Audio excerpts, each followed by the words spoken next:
It's around 1:30 a.m. in a dormitory at the University of New Mexico, where one room has just become a crime scene after a shooter fired multiple rounds, killing a 14-year-old boy and injuring another. Are they just going next door to each other?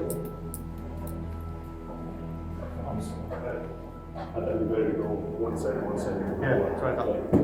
A group of teenagers are caught on surveillance cameras moments before disaster when witnesses describe hearing gunshots ring out and glass shattering before a heavy police presence arrives on scene. You want it times 2 or times 4? We can do it times 4, yeah, because it'll get us to the next. Okay. There's the kids coming back again. That's 105. Police said the shooting left one teen dead, a 19-year-old suffering from a gunshot wound and another shaken but uninjured. The two left alive, who were allegedly in the room during the incident, flee to a parent's home, where they are caught on a doorbell camera minutes before rushing to the hospital. We have him here with us. Yeah, the bullet grazed his head. So I'm gonna head down to you, but I'm gonna have to take this kid to the hospital. But I'm gonna head. Hours later, police catch up with their suspect, who is about to face a sobering reality. Anyone?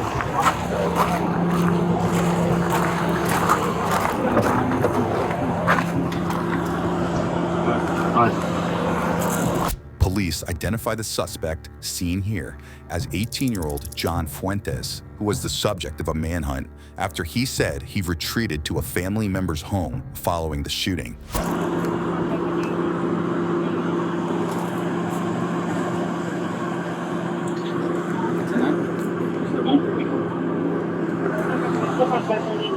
Next, the suspected shooter is taken to a hospital to be treated for injuries of his own. Go sit down.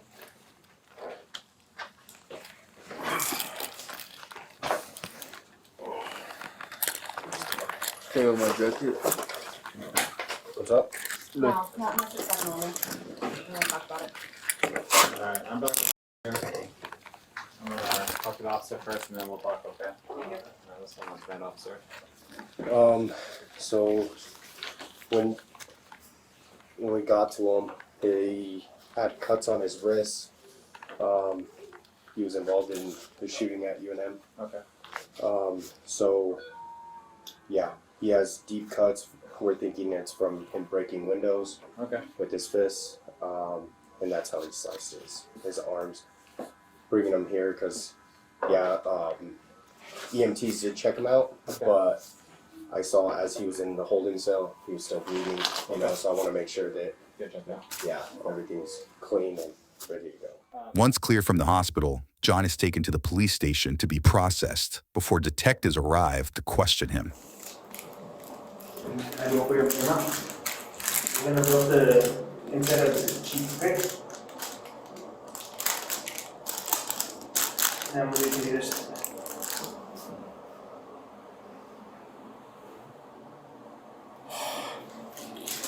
Next time, just do it.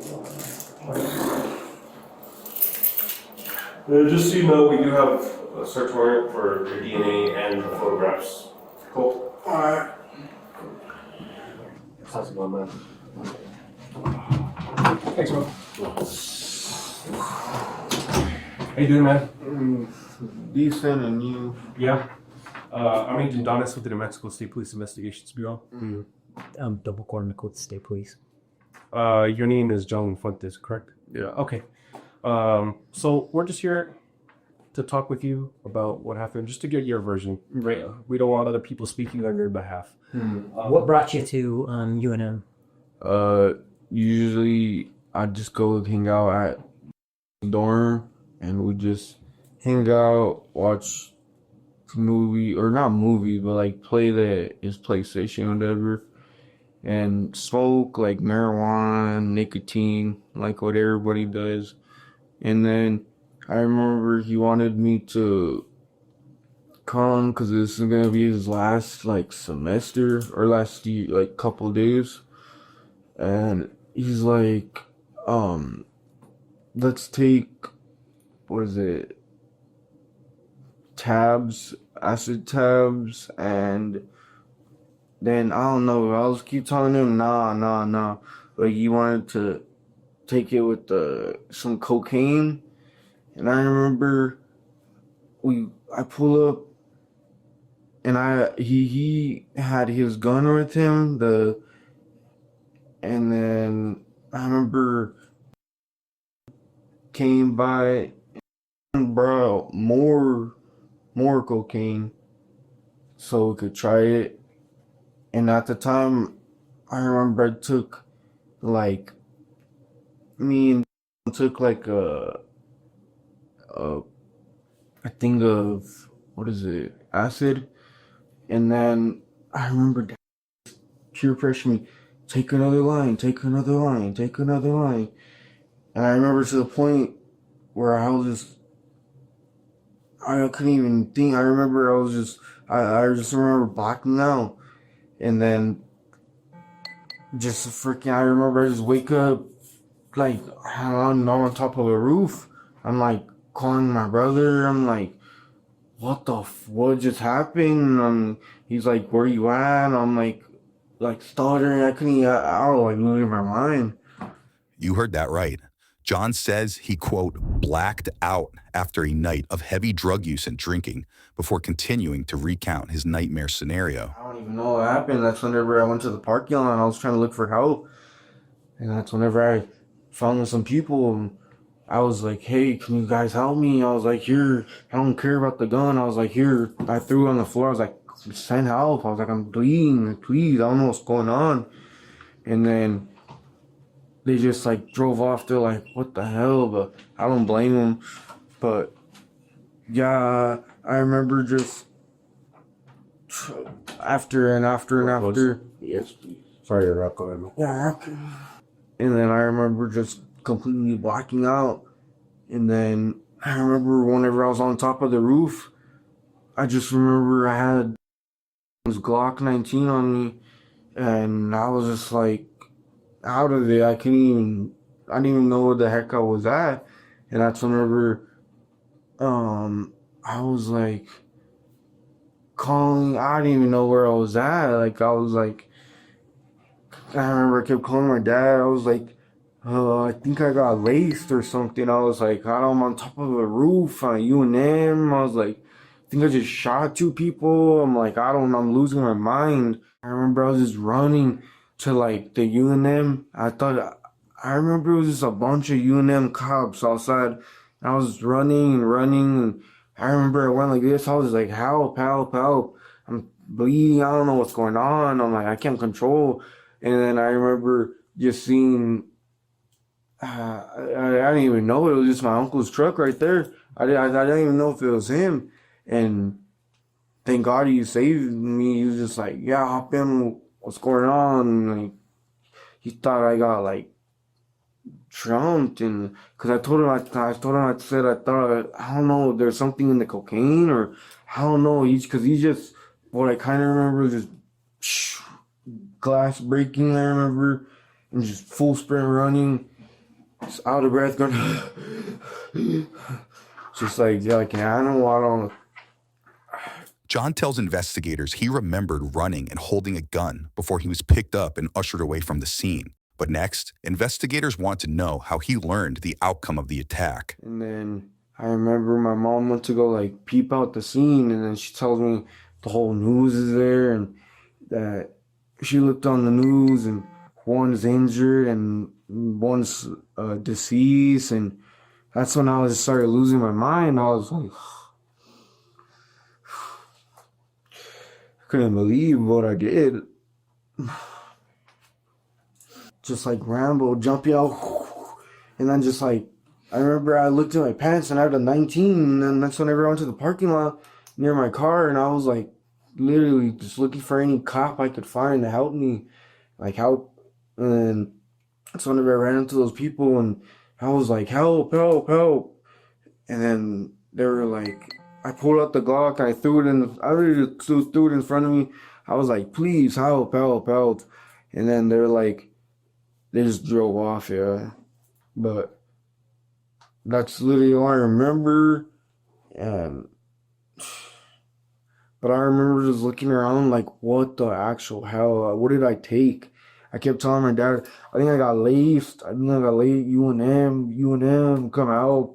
I don't even know. I was like, I don't even know. And then I have an interlock, so, and then we were also drinking too, so I was like, I can't even drive. I don't know what to do. I was going insane. I completely like felt like it was frying my brain, and I didn't even remember like, it was probably the worst experience I ever had. Oh, that sounds rough. And then at some point, I completely lost the Glock. I literally like blacked out. I don't know what was going on, but yeah, I don't remember where the hell any of my went. I remember I ran up to my uncle with just my underwear on, and he was like, "What the hell happened to you?" And I told him, I think I got laced or something. I completely blacked out. I don't know what the hell that fool had in there. And then, yeah, I don't even know. That's what bugs the hell out of me. I couldn't even, I literally just freaking, it was like the worst thing ever. As John continues recounting his version of events, detectives notice one important part missing and dig in to find out what exactly happened inside the dorm room. So like kind of like go through like the events of like you guys hanging out. Like did you guys just start, doing cocaine and acid like right away, or were you guys just hanging Pretty out? much, yeah. Because it was already late, and then he had work in the morning. So I was like, well, we could hang out now and get it over with now, since, because he had like work, and then, what is it? I told him I don't want to be all tweaked out whenever I have to go. One of my family members was gonna bring, like, she's a couponer. She's gonna bring all kinds of clothes and soap and oil. It's just to help us out. And I remember I told him, well, I'd rather just do it on the day whenever. So like the night we do it, I don't want to be going and hanging around with my family the morning, you know what I mean, the next morning. So I told him, oh, let's just do it now. Let's just go now. That he just had work in the morning. He was like, yeah. So you guys like you got there and then you started doing cocaine and acid? Yeah, I mean, him popped like a tab and a half. And then I remember after that, he just like, let's do line, let's do bump. Was that in his room or in one of your cars? And I was in his dorm. His dorm, okay. At a certain point, were people like getting on each other's cases, or did somebody start becoming obnoxious or start a fight, or like what do you remember in there, man? What happened? I mean, we kind of heard some things from some other folks, but we really want to hear your take on it. Somewhat of a iron. I just remember it was not so quick. We could have been arguing. I don't really remember crap, but I just remember somewhat of me holding his pistol, like looking at it off the acid, like all just tripping out on it, and then just like just I remember, I don't even remember what the happened. I remember it was just like a movie. And then that's whenever I was just running around like an insane person around the campus trying to find help. You remember how you left the room? They left the room? Whoever left? I don't remember. What led you to believe that you may have shot two people? Because I was just full of blood, and I remember the Glock, before I was messing with it, I remember it had bullets, and then I remember I took out the clip and it was empty. And I was like just bleeding, and I just thought I shot myself because there's this big ass welt right here. So I remember my ears were ringing, so I definitely knew something was up. I don't know. My mind was running a million miles per second. Because I just remember, like, I didn't even know if it was me who shot or them, but I remember just loud noises running, and I remember I laid down under a bush, and I checked the clip, and it was empty, and I was like, oh, bro, like if I thought someone was gonna kill me, I was like, that's whenever I think I climbed on top of the roof, and I remember I was like straight going insane. I was like knocking on the windows. I was like, somebody please help, somebody please help me, help me, help me. And then I was keep getting paranoid that like someone was gonna like, I was gonna knock on a window and someone was just gonna blast me or something like that. That's whenever I was like, I was losing my mind. That's whenever I just said, I remember I just took off my pants and I remember I hopped in the water fountain out there, like a stream, or I don't know what the hell it was. And I remember I was washing off my cuts, getting a drink of water, and I was soaked. I was freezing. That's whenever I was on top of the roof, and then I remember I took off my socks, I threw them, because they're soaked, they're all getting all muddy, and I took off my pants, I threw them too, and then just full sprint, I remember at that, once I took off that, I remember I was like, I need help. So I started full sprinting. That's whenever it was literally like, police, at UNM. And I walk out, and I'm like, please, so somebody. And I remember I started. You saw the officers or cars? I just saw cars, officer cars. So I was expecting there to be police there. I was like, I need help. I don't know what's going on. I feel like someone's gonna kill me. I was like, and then that's whenever I just ran it. It was like perfect timing. It was like, what the? But I don't know. It was just like, it happened so quick. It's crazy. I don't know. That was the most insane day of my life.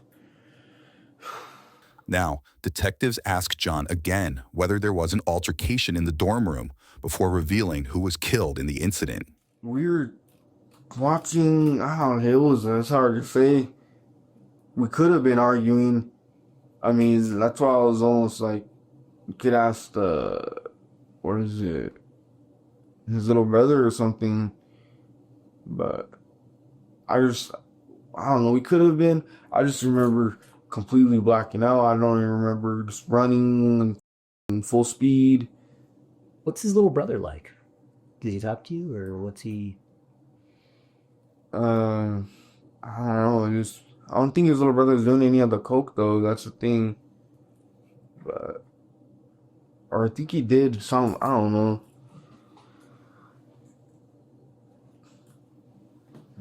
Was he into the guns the way you were? I mean, everybody was. It sounds like. Yeah. Or was he not? Like Pretty much everybody was. So you don't ever like recall at all, like ever actually shooting a gun at any point in time? I could have, but I'm not 100% sure. That's why I can't say. Mm-hmm. But I'm pretty sure I did, because I don't mean, who else would? It literally said on the news that one's injured, one's deceased. So I'm pretty sure I did. Mm-hmm. I just don't remember what the. Do you know who's injured or who's deceased? No, I don't. Well, What would you guess? I'm pretty sure deceased. One's injured. Pretty sure. What leads you to? Yeah, what leads you to think that like them versus somebody else, or why one's dead and the other one's injured? Because his brother wasn't really in the way. His brother was just kind of out there, but they're both. I mean, every time we hang out, they're right there, and I don't think I would have shot his little brother. His little brother was always just out of the way. He's not really. He kind of just like the side character. How do you feel about that?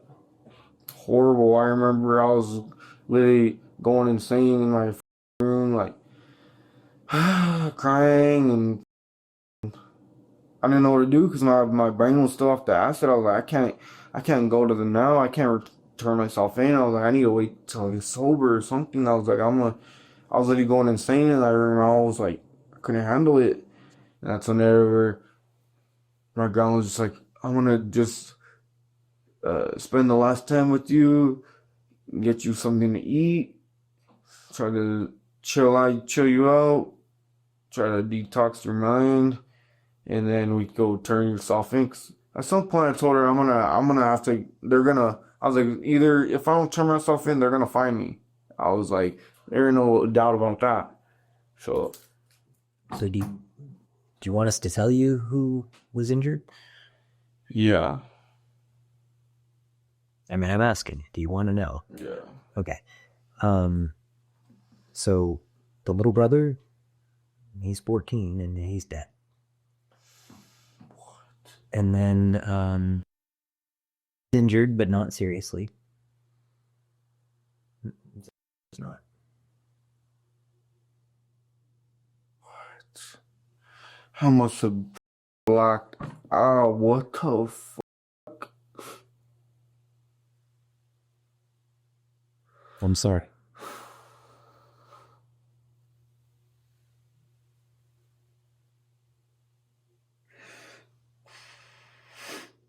Online records show John is facing charges of second-degree murder, aggravated battery, aggravated assault, and tampering with evidence.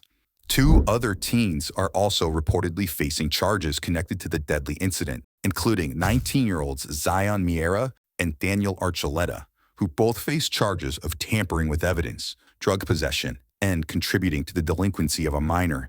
At last check, all 3 have pleaded not guilty to their charges. John is expected back in court this winter.